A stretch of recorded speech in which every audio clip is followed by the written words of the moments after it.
ዛሬ ምን ተገኘ? ሩታ እንግዲህ የሚገርማችሁ ቪዲዮ ነው በስቶሪ ላይ ያደረገችው መልስ ሰጥታለች። ይሄ ለአብርሽ ነው ማለት ነው። ዛሬ ምን ተገኘ? እርጉዝ በነበርኩ ሰዓት አልነበርክም? ሩታ ታይ እንጂ ራስሽ አይደል አሻፍረኝ ብለሽ ወጣሽው። እውነት እንነጋገር እንዴ! ከቤትሽ መውጣት አልነበረብሽም፣ መጋፈጥ ነበረብሽ።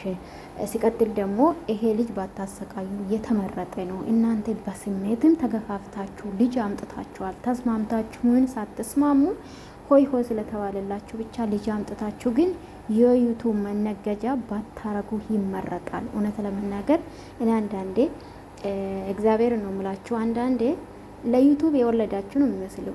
ካረገሽ ጀምሮ ስለ ልጅ ካረገሽ ጀምሮ እስከ ዛሬ በጣም ነው የሚከብደው። እኔ ለሁለታችሁ ነው ይሄ መልእክት ማለት ነው። እና ቁጭ ብላችሁ ተነጋግራችሁ እኔ የሚዲያ ጫጭታ ቢቀርባችሁ ይመረጣል።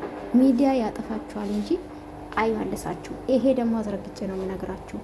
የሚዲያ ላይ የወጣ ነገር ተስተካክሎ ማቅም ሊስተካከልም አይችልም። ግን ሁለታችሁ ያሳለፋችሁን ነገር አስባችሁ ለልጃችሁ ተጨንቃችሁ ተነጋግራችሁ አንዴ ቤተሰብ ኝኝኝ ይላል በአንቺ በኩል ወጥቶ፣ በእርግጥ ቡዜ ብቻ ናት በአብርሽ በኩል ተናጋሪ የሆነችው።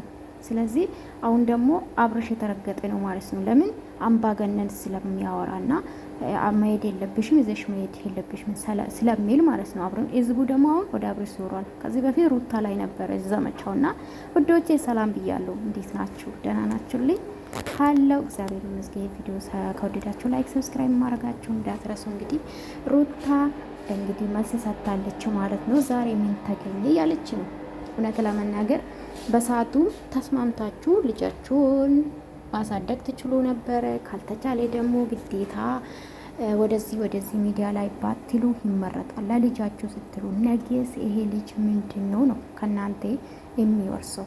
መቼም በአንድ ልጅ አትቀሪም። ነገ እኮ ተሻለ ነገር ይመጣል። ሌላ ህይወት ቢኖርሽ ራሱ ምንድን ነው ሚሴጁ?